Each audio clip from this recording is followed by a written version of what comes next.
ଷାଠିଏ ନମ୍ବର ଜାତୀୟ ରାଜପଥ ଲକ୍ଷ୍ମଣନାଥ ଟୋଲ୍ ପ୍ଲାଜାର 500 ମିଟର ପୂର୍ବରୁ ରାସ୍ତା ଉପରେ ଖରାପ ହୋଇଥିବା ଧାନ ବୋଝେଇ ଟ୍ରକ୍କୁ ପଛପଟୁ ଧକ୍କା ଦେଲା ଦ୍ରୁତ ଗତିରେ ଆସୁଥିବା ଡଲଫିନ୍ ନାମକ ଯାତ୍ରୀବାହୀ ବସ୍।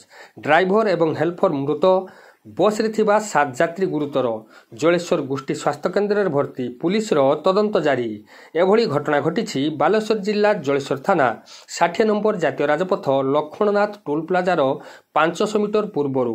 ସୂଚନା ଅନୁଯାୟୀ ରାସ୍ତା ଉପରେ ଏକ ଧାନ ବୋଝେଇ ଟ୍ରକ୍ଟି ଯାନ୍ତ୍ରିକ ତ୍ରୁଟି ଯୋଗୁଁ ଛିଡ଼ା ହୋଇ ରହିଥିଲା ବେଳେ ବିଳମ୍ବିତ ରାତିରେ ଢେଙ୍କାନାଳ ନୃସିଂହପୁରରୁ କଲିକତା ଅଭିମୁଖେ ଦ୍ରୁତ ଗତିରେ ଆସୁଥିବା ଡଲଫିନ୍ ନାମକ ଯାତ୍ରୀବାହୀ ବସ୍ଟି ଭାରସାମ୍ୟ ହରାଇ ଟ୍ରକ୍ଟିକୁ ପଛପଟୁ ଧକ୍କା ଦେଇଥିଲା।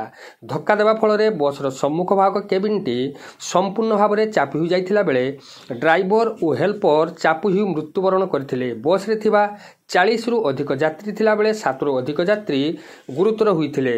ଖବର ପାଇ ଘଟଣାସ୍ଥଳରେ ଜଳେଶ୍ୱର ପୁଲିସ, ଅଗ୍ନିଶମ ବାହିନୀ ପହଞ୍ଚି ଯାତ୍ରୀମାନଙ୍କୁ ଉଦ୍ଧାର କରିଥିଲେ। ଗୁରୁତର ଯାତ୍ରୀମାନଙ୍କୁ ଜାତୀୟ ରାଜପଥ ଆମ୍ବୁଲାନ୍ସ ଯୋଗେ ଜଳେଶ୍ୱର ଜିକେ ଭଟ୍ଟର ହସ୍ପିଟାଲକୁ ଅଣାଯାଇଥିଲା ବେଳେ ସେଥିମଧ୍ୟରୁ ଅଧିକ ଗୁରୁତର 2 ଜଣ ଯାତ୍ରୀଙ୍କୁ ବାଲେଶ୍ୱର ମୁଖ୍ୟ ଡାକ୍ତରଖାନାକୁ ସ୍ଥାନାନ୍ତରିତ କରାଯାଇଛି। ମୃତକ ହେଲେ ଡ୍ରାଇଭର ଅବଦୁଲ ରହିମ ଓ ହେଲ୍ପର ନୃସିଂହ କାଠୁଆ। ମାନସ କୁମାର ମହାନ୍ତି, ଘର ଭଦ୍ରକ। ଯାଜପୁର କଲିକତା ଯାଉଥିଲୁ, ବାଟରେ ଆକ୍ସିଡେଣ୍ଟ ହେଲା ଗାଡ଼ି।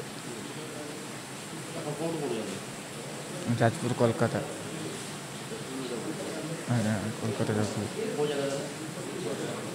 ଏଇଟା ଜଳେଶ୍ୱରରେ, ଆଜ୍ଞା ଜଳେଶ୍ୱର NH, ଆଜ୍ଞା ଆଜ୍ଞା ଆଜ୍ଞା ଟୋପ୍ଲାଜା। ତା ଭିତରେ 15ରୁ 16 ଜଣ ଲୋକ ଥିଲେ। ମୋ ସାର୍ ଗୋଡ଼ ମାଡ଼ ହୋଇଛି, କମ୍ଭର ମାଡ଼ ହୋଇଛି।